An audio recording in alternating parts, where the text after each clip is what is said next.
ಅಂತ ಪತ್ತೆ ಆಗ್ತಿಲ್ಲ, ಜೆಡಿಎಸ್ ಅವರಿಗೂ ಪತ್ತೆ ಆಗ್ತಿಲ್ಲ. ಧರ್ಮಸ್ಥಳಕ್ಕೆ ಬನ್ನಿ ಅಂತ ಕರೀತಾ ಇದ್ದಾರೆ. ಆಣೆ ಪ್ರಮಾಣ ಅಲ್ಲಿ ತನಕ ಹೋಗಿ ನಿಂತಿದೆ. ಈಗ ನಾವು ಕುಮಾರಸ್ವಾಮಿ ಅವ್ರನ್ನ ಇದು ನನ್ನ ಕನಸಿನ ಕೂಸೋ ಅಲ್ವೋ ಅಂತೇಳಿ ಧರ್ಮಸ್ಥಳಕ್ಕೆ ಕರಿಬೇಕು. ನಾವು ಇವಾಗ ಬಂದು ಹೇಳಪ್ಪ ನೀನು ಈ ಸ್ಟೇಟ್ಮೆಂಟ್ ಹೇಳಿದ್ಯೋ ಇಲ್ವೋ ಅಂತೇಳಿ ನಾವು ಈಗ ಅಲ್ಲಿ ಕರಿಬೇಕು. ಈಗ ಅಡ್ಡ ಮತದಾನಕ್ಕೆ ಅವ್ರು ಮಾಡಿದ್ಮೇಲೆ ಕುಮಾರಸ್ವಾಮಿ ಅವರು ಈ ವಿಚಾರಕ್ಕೆ ಬರ್ಬೇಕು ಧರ್ಮಸ್ಥಳಕ್ಕೆ. ನಾವು ಬಂದು ಹೇಳ್ತೀವಿ ಕುಮಾರಸ್ವಾಮಿ ಅವ್ರು ಈ ಮಾತು ಹೇಳೋರಿಂದ ನಾವು ಬಂದು ಧರ್ಮಸ್ಥಳದಲ್ಲಿ ಹೇಳ್ತೀವಿ. ಕುಮಾರಸ್ವಾಮಿ ಅವರು ಬಂದು ಹೇಳಿ ಧರ್ಮಸ್ಥಳದಲ್ಲಿ ನಾನು ಹೇಳಿಲ್ಲ ರೀ ನಾನು ಅದನ್ನ ಅಂತ. ಅವ್ರು ಕರೆದವ್ರಲ್ಲ, ಅವರೇ ಕರೆದವ್ರು, ನಾವು ಕರೆದಿರೋದಲ್ಲ. ಅವ್ರು ಕರೆದವ್ರು ಅಡ್ಡ ಮತದಾನಕ್ಕೆ. ಅದು ಅವ್ರ ಪಕ್ಷಕ್ಕೆ ಬಿಟ್ಟಿದ್ದ ವಿಚಾರ, ಅವರೆಲ್ಲರ ಕರೆದು ಮಾಡಿಸ್ಕೊಳ್ಳಿ, ಅದ್ರ ಬಗ್ಗೆ ನಮ್ಮ ತಕರಾರಿಲ್ಲ, ಅದ್ರ ಬಗ್ಗೆ ನಾವು ಚರ್ಚೆನೂ ಮಾಡೋಕ್ಕಾಗಲ್ಲ. ಈ ವಿಚಾರದಲ್ಲಿ ಮಾತಾಡಬೇಕು ಧರ್ಮಸ್ಥಳದಲ್ಲಿ. ಈ ವಿಚಾರನೂ ಧರ್ಮಸ್ಥಳದಲ್ಲಿ ಮಾತಾಡಲಿ ಅಂತೀರಾ? ಯಾರು ಅವ್ರನ್ನ ಅಲ್ಲಿ ಕರೆದ್ರೆ ನಾವು ಇವ್ರನ್ನ ಅಲ್ಲಿ ಕರಿತೀವಿ ಈ ವಿಚಾರಕ್ಕೆ. ಪ್ರಾಮಾಣಿಕತೆ ಎಷ್ಟು ಅಂತ ಗೊತ್ತಾಗಬೇಕಲ್ಲ. ಅವ್ರು ಕರೆದ್ರೆ ಬಿ ಜೆ ಪಿಯವ್ರು ಕರೆದ್ರೆ, ಕುಮಾರಸ್ವಾಮಿ ಅವರು part of the B J P ತಾನೆ, ಅವರು ಬಂದು ಈ ವಿಚಾರನೂ ಅಲ್ಲೇ ಚರ್ಚೆ ಮಾಡೋಣ. ಹಂಗಾರೆ ಅವ್ರು ಕರೆದ್ರೆ ನಾವು ಕರಿತಾ ಇಲ್ಲ, ಅವ್ರು ಕರೆದ್ರೆ ಇವರು ಬರಲಿ, ಈ ವಿಚಾರನೂ ಅಲ್ಲೇ ಚರ್ಚೆ ಮಾಡೋಣ. ಆ ಭಗವಂತನ ಮುಂದೆ ತೀರ್ಮಾನ ಮಾಡೋಣ, ಸುಳ್ಳು ಎಷ್ಟು ಸತ್ಯ ಎಷ್ಟು ಅಂತ ಭಗವಂತ ತೀರ್ಮಾನ ಮಾಡಲಿ. ಯಾರು ಸುಳ್ಳು ಹೇಳ್ತಾರೆ ಅವ್ರಿಗೆ ಶಿಕ್ಷೆ ಕೊಡಲಿ, ನಾವು ಸುಳ್ಳು ಹೇಳಿದ್ರೆ ನಮಗೆ ಶಿಕ್ಷೆ ಕೊಡಲಿ, ಅವ್ರು ಸುಳ್ಳು ಹೇಳಿದ್ರೆ ಅವ್ರಿಗೆ ಶಿಕ್ಷೆ ಕೊಡಲಿ. ಬಹುಶಃ ಮಂಜುನಾಥನ ಸನ್ನಿಧಾನದಲ್ಲಿ ಏನಾರ ಸುಳ್ಳು ನಡೆದ್ರೆ ಬಹುಶಃ ಅವನು ಸರ್ವನಾಶ ಆಗೋಯ್ತಾನೆ. ಅಲ್ಲೇ ಹೋಗೋಣ ನಡೀರಿ, ಅಲ್ಲೇ ಚರ್ಚೆ ಮಾಡೋಣ. ಅವ್ರು ಕರೆದ್ರೆ ನಾವು ಕರೆದಿಲ್ಲ, ಆಮೇಲೆ ನೀವು ಕರೆದ್ರು ಅಂತ ಅಂದ್ಬಿಡಿ. ಆಮೇಲೆ ಹೋಗಿ ಕೇಳ್ತೀರ ನೀವು ಬಾಲಕೃಷ್ಣ ಅವ್ರು ಅದಕ್ಕೆ ಕರೆದ್ರು ಅಂತ. ಸರಿ, ಆನೆ ಪ್ರಮಾಣ ಅಂದ್ರೆ ಕುಮಾರಸ್ವಾಮಿ ಅವರು ಅವತ್ತಿಂದ ಇದರಲ್ಲೇ ಬರ್ತಾ ಇದೆ. ಸರಿ, ಒಂದು ಹಿಂದೆ ಸವಾಲು ಡಿ ಕೆ ಶಿವಕುಮಾರ್ ಅವರಿಗೆ ಕುಮಾರಸ್ವಾಮಿ ಮಾಡಿದ್ರಿ. ಅವಾಗ ನೀವು ಕುಮಾರಸ್ವಾಮಿ ಅವ್ರ ಜೊತೆ ಇದ್ರಿ, ಈಗ ಡಿ ಕೆ ಶಿವಕುಮಾರ್. ಸರಿ, ಕುಮಾರಸ್ವಾಮಿ ಅವರ ಮನಸ್ಥಿತಿ ನಿಮ್ಗೆ ಹೇಳ್ತೀನಿ. ನಾನು ಅವ್ರ ಜೊತೆ ಬೆಳೆದಂಥವನು, ಅವ್ರ ಮನಸ್ಥಿತಿ ಹೇಳ್ತೀನಿ ನಿಮಗೆ.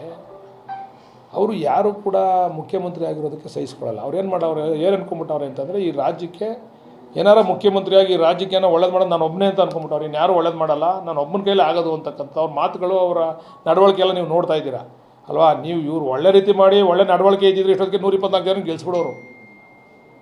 ನಿಮ್ಮ ರೀತಿ ನೀತಿಗಳು ಸರಿಯಾಗಿದ್ದಿದ್ರೆ, ನೀವು ಸರಿಯಾದ ರೀತಿಯಲ್ಲಿ ಹೋಗಿದ್ರೆ ಇಷ್ಟೊತ್ತು 124 ನಿಮ್ಮ ಯಾವ ಇದೇ ಇಲ್ಲದೇ ಗೆಲ್ಸ್ತಕ್ಕಂಥದ್ದು ನಮ್ಮ ಕನ್ನಡ ರಾಜ್ಯದಲ್ಲಿ ಇತ್ತು. ಆದರೆ ಇವ್ರ ನಡವಳಿಕೆಗಳಾಯ್ತಲ್ಲ, ಬದಲಾವಣೆಗಳು. ಈಗ ಯಡಿಯೂರಪ್ಪನವ್ರ ಜೊತೆ ಸೇರಿಕೊಂಡ್ರು, ಯಡಿಯೂರಪ್ಪನವ್ರಿಗೆ ಅಧಿಕಾರ ಕೊಡಲಿಲ್ಲ.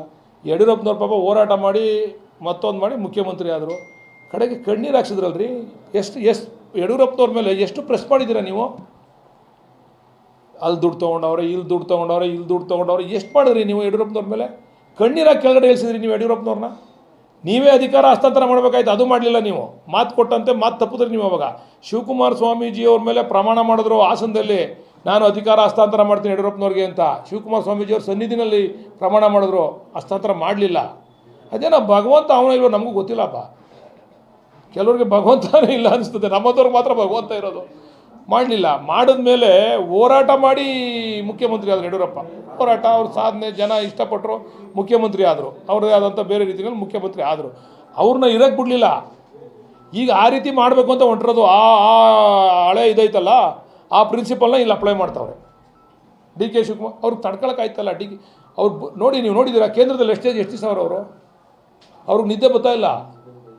ಡೆಲ್ಲಿನಲ್ಲಿ ಮನೆ ಕೊಂಡ ಡಿ ಕೆ ಶಿವಕುಮಾರೇ ಕಾಣ್ತಾರೆ. ಅವ್ರಿಗೆ ಎದ್ದು ಕೂತ್ಕೊಂಡ್ಬಿಡ್ತಾರೆ ಒಂದೊಂದ್ಸರಿ ರಾತ್ರಿ ಹೊತ್ತು. ಇಲ್ಲಿ ಬಂದ್ಬಿಟ್ಟು ಅವ್ರು ಇಲ್ಲಿ ಬಿಟ್ಟು ಕೇಂದ್ರ ಮಂತ್ರಿ ಕೇಂದ್ರದಲ್ಲಿ ಕೆಲಸ ಮಾಡ್ಬೇಕಾ ರಾಜ್ಯದಲ್ಲಿ ಕೆಲಸ ಮಾಡ್ಬೇಕಪ್ಪ?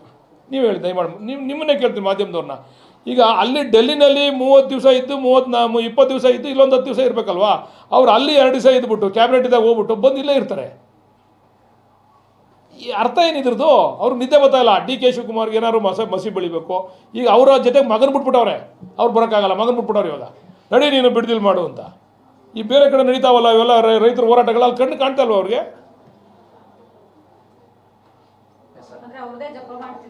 ಅಯ್ಯೋ ಕೇಳಿ ಒಂದ್ಸರಿ ಬ್ರೈನ್ ಮ್ಯಾಪಿಂಗ್ ಮಾಡಿಸಿ ಗೊತ್ತಾಯ್ತದೆ ಯಾರು ಜಪ ಮಾಡ್ತಾವ್ರೆ ಅಂತ. ಡಿ ಕೆ ಶಿವಕುಮಾರ್ ಅವರು ನಾಳೆ ತೀರ್ಮಾನ ಮಾಡ್ತಾರೆ. ಜನ ನಾವು ತಪ್ಪು ಮಾಡಿದ್ರೆ ಜನ ನಮ್ಮ ತೀರ್ಮಾನ ಮಾಡ್ತಾರೆ, ನಮ್ಮನ್ನು ಆಚೆ ಇಡ್ತಾರೆ. ಇಡಲಿ. ಇದು ರಾಜಕಾರಣದಲ್ಲಿ ಇವೆಲ್ಲ ಏರಿಳಿತಗಳು ಇದ್ದಿದ್ದೇನೆ. ನಾವು ನಮ್ಗೆ ಅವಕಾಶ ಕೊಡಿ. 2 ವರ್ಷ ಅವಕಾಶ ಕೊಟ್ಟರು ಡಿ ಕೆ ಶಿವಕುಮಾರ್ ಅವ್ರಿಗೆ. ಅವ್ರ ನಡವಳಿಕೆ ಸರಿ ಇಲ್ಲ ಅಂದರೆ ಜನ ತೀರ್ಮಾನ ಮಾಡ್ತಾರೆ. ಜನ ನಮ್ಮನ್ನು ರಿಜೆಕ್ಟ್ ಮಾಡ್ತಾರೆ, ನಿಮ್ಮನ್ನು ಮುಖ್ಯಮಂತ್ರಿ ಮಾಡ್ತಾರೆ. ಅಲ್ಲಿಗಡೆ ತಡ್ಕೊಳ್ಳಿ ನೀವು. ಏನಾದರೂ ಮಾಡಿ ಡಿ ಕೆ ಶಿವಕುಮಾರ್ ಮೇಲೆ ಗೋಬೆ ಕುಡಿಸ್ಬಿಡ್ಬೇಕು, ಯಾವುದಾದ್ರೂ ಹುಡುಕ್ಬೇಕು. ಅದು ಯಾವ್ಯಾವುದೋ ಕಥೆ ಹೇಳ್ತಾರೆ. ನಾನು ಒಂದೇ ಪ್ರಾಮಾಣಿಕವಾಗಿ ಪ್ರಶ್ನೆ ಮಾಡ್ತೀನಿ. ಈಗ ನಿಮ್ಮ ಕುಟುಂಬದ ಆಸ್ತಿ, ನಮ್ಮ ಡಿ ಕೆ ಶಿವಕುಮಾರ್ ಅವ್ರ ಕುಟುಂಬದ ಆಸ್ತಿ ಈಗಾಗಲೇ ಇವರು ದೇವೇಗೌಡರು ಇವರೆಲ್ಲ ಸೇರಿ ತನಿಖೆ ಮಾಡಿಸಿ IT ED ಎಲ್ಲ ಆಗಿ ಇವರು ಏನೂ ಇಲ್ಲ, ಇವರು ಕರೆಕ್ಟಾಗಿ ಮಾಡ್ಕೊಂಬಂದವ್ರೆ ಅಂತೇಳಿ ಸುಪ್ರೀಂ ಕೋರ್ಟಲ್ಲೇ ತೀರ್ಮಾನ ಆಗಿ ಆಚೆ ಬಂದುಬಿಟ್ರು. ಈಗ ನಿಮ್ಮದನ್ನು ಕೂಡ ಒಳಪಡಿಸ್ತೀರ ಹಂಗಾರೆ ತನಿಖೆಗೆ? ನಿಮ್ಮದು ಕೂಡ ಪ್ರಾಮಾಣಿಕವಾಗಿ ಚರ್ಚೆಗೆ ಬರ್ತೀರ, ಹೋಗಲಿ ಮಾಡಿ ಚರ್ಚೆ ಮಾಡೋಣ. ನೀವು ಹೆಂಗೆ ಸಂಪಾದನೆ ಮಾಡಿದ್ರಿ, ನಿಮ್ಗೆ ಇಷ್ಟೊಂದು ದುಪ್ಪಟ್ಟು ಆಸ್ತಿ ಆಯ್ತಲ್ಲ, ನಿಮ್ಮ ಮಗನ ಹೆಸರಲ್ಲಿ ಅಷ್ಟೊಂದು ಆಸ್ತಿ ಐತೆ, ಹೆಂಡತಿ ಹೆಸರಲ್ಲಿ ಐತೆ, ನಿಮ್ಮ ಹೆಸರಲ್ಲಿ ಐತೆ, ನಿಮ್ಮ ಅಣ್ಣ ಹೆಸರಲ್ಲಿ ಐತೆ, ನಿಮ್ಮ ತಮ್ಮನ ಹೆಸರಲ್ಲಿ ಅದೇ, ಇವೆಲ್ಲನೂ ಕೂಡ ಚರ್ಚೆ ಮಾಡೋಣ ಸಾರ್ವಜನಿಕವಾಗಿ. ಹಂಗಾರೆ ಎಲ್ಲಿಂದ ಬಂತು ಅಂತ? ನೀವೇನಾರು ದೊಡ್ಡ ರಿಯಲ್ ಎಸ್ಟೇಟ್ ಮಾಡ್ತಾಯಿದ್ದೀರಾ, ದೊಡ್ಡ ಬಿಸ್ನೆಸ್ ಮಾಡ್ತಾಯಿದ್ದೀರಾ, ದೊಡ್ಡ ಏನಾರು ವ್ಯವಹಾರ ಮಾಡ್ತಾಯಿದ್ದೀರಾ, ದೊಡ್ಡ ಏನಾರು ಟಾಟಾ ಬಿರ್ಲಿಂದ ಏನಾರು ಪಾರ್ಟ್ನರ್ಶಿಪ್ ಶೇರ್ ಐತಾ? ಹೇಳ್ಬೇಕಲ್ಲ ಏನಾರು ಒಂದು. ನಿಮಗೆ ದುಡ್ಡೆಲ್ಲ ಹೆಂಗೆ ಬಂತು ಹಂಗಾರೆ ಆಸ್ತಿ ಎಲ್ಲ? ನಾನು ಒಂದು ಸರಿ ಕೇಳಿದ್ದೆ, ಅವ್ರು ಮುಖ್ಯಮಂತ್ರಿಯಾಗಿ ಹೇಳಿದಾಗ ನಾನು ಒಂದು ಸರಿ ಕೇಳಿದ್ದೆ, ನಾನು ಒಂದು ಟ್ರಾನ್ಸ್ಫರಲ್ಲೂ ಕೂಡ ನಾನಾಗಲಿ ನನ್ನ ಕುಟುಂಬ ಆಗಲಿ ದುಡ್ಡು ತೊಗೊಂಡಿಲ್ಲ ಅಂದ್ರೆ ಬಂದು ಪ್ರಮಾಣ ಮಾಡಿ ಸ್ವಾಮಿ ಅಂದೆ. ಎಲ್ಲರ ತಾವು ದುಡ್ಡು ತೊಗೊಂಡ್ರೆ ಉದಾಹರಣೆಗಳಿದ್ದಾವೆ, ಟ್ರಾನ್ಸ್ಫರ್ಸ್ ಎಲ್ಲ ದುಡ್ಡು ತೊಗೊಂಡ್ರೆ ಉದಾಹರಣೆಗಳಿದ್ದಾವೆ, ಪೋಸ್ಟಿಂಗ್ಸ್ ಎಲ್ಲ ದುಡ್ಡು ತೊಗೊಂಡ್ರೆ ಉದಾಹರಣೆಗಳಿದ್ದಾವೆ, ನಿನ್ನ ಅಧ್ಯಕ್ಷನ ಮಾಡ್ತೀನಿ ಅಂತ ದುಡ್ಡು ತೊಗೊಂಡು ಅರ್ಧಂಬರ್ಧ ವಾಪಸ್ ಕೊಟ್ಟರು ಉದಾಹರಣೆಗಳು ಇದ್ದಾವೆ. ಜಿಲ್ಲಾ ಪರಿಷತ್ತಲ್ಲಿ ಅಧ್ಯಕ್ಷನ ಮಾಡ್ತೀನಿ ಅಂತ ದುಡ್ಡು ತೊಗೊಂಡು ಇಲ್ಲಿ BBMPನಲ್ಲಿ ಮೇಯರ್ ಮಾಡ್ಬೇಕಾದ್ರೆ ದುಡ್ಡು ತೊಗೊಂಡ್ರೆ ಉದಾಹರಣೆಗಳಿದ್ದಾವೆ ಕಾರ್ಯಕರ್ತರ ಹತ್ರ. ಇವೆಲ್ಲರೂ ಕೊಡ್ತೀವಿ ಬೇಕಾದ್ರೆ ಎಕ್ಸಾಂಪಲ್ಸ್ ಬೇಕು ಅಂದರೆ ಕುಮಾರಸ್ವಾಮಿ ಅವರಿಗೆ. ನೀವು ಪ್ರಾಮಾಣಿಕವಾಗಿರಿ ಸ್ವಾಮಿ, ನಾವು ನಿಮಗೆ ನಿಮ್ಮ ಕಾಲು ಮುಟ್ಟು ನಮಸ್ಕಾರ ಮಾಡ್ತೀವಿ. ನೀವು ಇದೇ ಸ್ಥಿತಿ, ಜಾಸ್ತಿ ಕಡಿಮೆ ಬೇರೆ ಇರ್ಬೋದು, ಆದರೆ ನಿಮ್ಮ ರಾಜಕಾರಣನೂ ಇದೇ ದಿಕ್ಕಿನಲ್ಲಿ ನಡೀತಾ ಇರೋದು. ನೀವು 100% ನಾನು ಪ್ರಾಮಾಣಿಕ ಕಣೆ ಅಂತಂದರೆ ಪ್ರೂವ್ ಮಾಡಿ ಬಂದು ಮಾತಾಡೋಣ. ಸುಮ್ಮನೆ ಹಿಂಗೆ ಈಗ ಅವ್ರ ಉದ್ದೇಶ DK ಶಿವಕುಮಾರ್ ಅವ್ರಿಗೆ ಕೆಟ್ಟ ಹೆಸರು ಬರಬೇಕು, ಇಷ್ಟು ಬಿಟ್ಟರೆ ಬೇರೆ ಇನ್ನೇನೂ ಇಲ್ಲ ಅವ್ರದ್ದು. ಬಿಡದಿ ಟೌನ್ಶಿಪ್ ಬಿಟ್ಟರೆ 5 ಎಕರೆ ಜಾಗ ಇದೆ ಅಂತ ಸರ್ ನಿಖಿಲ್ ಕುಮಾರಸ್ವಾಮಿ ಅವರು. 5 ಅಲ್ಲಮ್ಮ, 36 ಎಕರೆ. ಅವ್ರ ಲೆಕ್ಕ 5 ಎಕರೆ ಇದೆ ನಿಖಿಲ್ ಹೆಸರು. ಅವ್ರ ಅಪ್ಪನೇ ಬಿಡಲಿಲ್ಲ ಟೌನ್ಶಿಪ್ನ, ನಾವೇ ಈಗ ಆಗೋಗಿರೋದು ದುಡ್ಡೆಲ್ಲ ಕೊಡ್ತಾ ಇದ್ದೀವಿ, ಹೇಗೆ ಬಿಡೋಕ್ಕಾಯ್ತದೆ? ಸದ್ಯ ಈಗ ಕೊಟ್ಟರೆ ಆ ಹೋರಾಟ ಮಾಡ್ತಾವ್ರಲ್ಲ ಅವ್ರಿಗೆಲ್ಲ ಒಂದು ಸೈಟ್ ಕೊಡ್ತೀವಿ ಕಣಮ್ಮ. ಆ ಹೋರಾಟ ಮಾಡ್ತೀವಿ, ಇವ್ರು ಬಂದು ಅದನ್ನು ಅವ್ರು ನೆತ್ಕಟ್ಟಿರೋದಕ್ಕಾರ ಆ ನೆನಪುಗೋಸ್ಕರ ಆ ಲೇಔಟ್ಗೆ ನಿಖಿಲ್ ಲೇಔಟ್ ಅಂತ ಹೆಸರಿಕ್ಬಿಟ್ಟು, ನಿಖಿಲ್ ಕುಮಾರಸ್ವಾಮಿ ಅಂತ ಹೆಸರಿಕ್ಬಿಟ್ಟು ಆ ಲೇಔಟಲ್ಲಿ ಯಾರು ಹೋರಾಟ ಮಾಡ್ತಾರೆ ರೈತರು, ಅವ್ರಿಗೆಲ್ಲ 30-40 ಒಂದು ಸೈಟ್ ಕೊಡ್ತೀವಮ್ಮ. ನಮ್ಗೆ ಅದು ಬೇಡ, ಅದು ನಮಗೆ ಆ ಜಾಗನ ನಾವು ಮಾಡಿ ಅವರು ತಗೊಂಡಿದ್ದು 6 ಲಕ್ಷನೋ 10 ಲಕ್ಷನೋ. ಅವ್ರೇನು ಮಾಡಿದ್ರು, ಬೇನಾಮಿಲ್ ತೊಗೊಂಡ್ರು.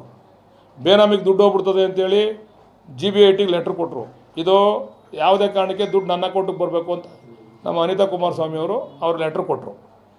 ಅವರು ಬಿಟ್ಕೊಡ್ತೀವಿ ಅನ್ನೋ ಅವ್ರು ಲೆಟ್ರ್ ಹಾಕಿ ಕೊಟ್ಟರು, ನಮ್ಗೆ ದುಡ್ಡು ನಮ್ಮ ಅಕೌಂಟಿಗೆ ಕೊಡಿ ಅಂತ. ಬಿಟ್ಕೊಡ್ತೀವಿ ಅನ್ನೋ ಅಂಥ ಮನಸ್ಥಿತಿ ಇದ್ದಿದ್ರೆ ಲೆಟ್ರ್ ಹಾಕಿ ಕೊಟ್ಟರು, ನಮ್ಗೆ ಕೊಡಿ ದುಡ್ಡು ಅಂತ. ಇವತ್ತು 2 ಕೋಟಿಗೆ ಹೋಯ್ತದೆ, ಇವ್ರು ತೊಗೊಂಡಿದ್ದು 10 ಲಕ್ಷಕ್ಕೆ. ಇವತ್ತು ಎಷ್ಟು ಕೊಡ್ತಾಯಿದ್ದೀವಿ ಅವ್ರಿಗೆ ಪರಿಹಾರ? 2 ಕೋಟಿ. ಅದೇ ಎಲ್ಲೋ ಇದು ಏನೋ ರೆಡ್ ಝೋನ್ ಐತಿದ್ರೆ ಅದ್ರ ಬೆಲೆ 25 ಲಕ್ಷ, 30 ಲಕ್ಷ, 50 ಲಕ್ಷನೇ. ಸದ್ಯ ನಾವು ನಿಮ್ಮಲ್ಲಿ ಕೈ ಜೋಡಿಸಿ ಕೇಳ್ತೀವಿ ನಿಖಿಲ್ ಕುಮಾರಸ್ವಾಮಿ ಅವ್ರಿಗೆ, ಆ ಹೆಸರನ್ನೇ ಲೇಔಟ್ ಹೆಸರನ್ನೇ ನಿಖಿಲ್ ಕುಮಾರಸ್ವಾಮಿ ಅವ್ರದ್ದು ತಿಕ್ಬಿಟ್ಟು, ಈಗ ಪಾಪ ಅವ್ರು ಯಾರು ರೈತರು ಅವರಲ್ಲ, ಅವ್ರಿಗೆಲ್ಲ ಒಂದು ಸೈಟ್ ಕೊಡೋಣ, ದಯಮಾಡಿ ಕೇಳಿ ಬರ್ಸ್ಕೊಡ್ಲಿ, ಅವ್ರಿಗೆಲ್ಲ ಒಂದು ಸೈಟ್ ಕೊಡ್ತೀವಿ ನಾವು ಫ್ರೀಯಾಗಿ, ಆ ಜಾಗದಲ್ಲಿ ಫ್ರೀಯಾಗಿ ಸೈಟ್ ಕೊಟ್ಬಿಡ್ತೀವಿ. ಸರ್, ಇದು ಗ್ಯಾರಂಟಿದೊಂದು CAG ವರದಿ ಬಂದಿದೆ ಸಾಕಷ್ಟು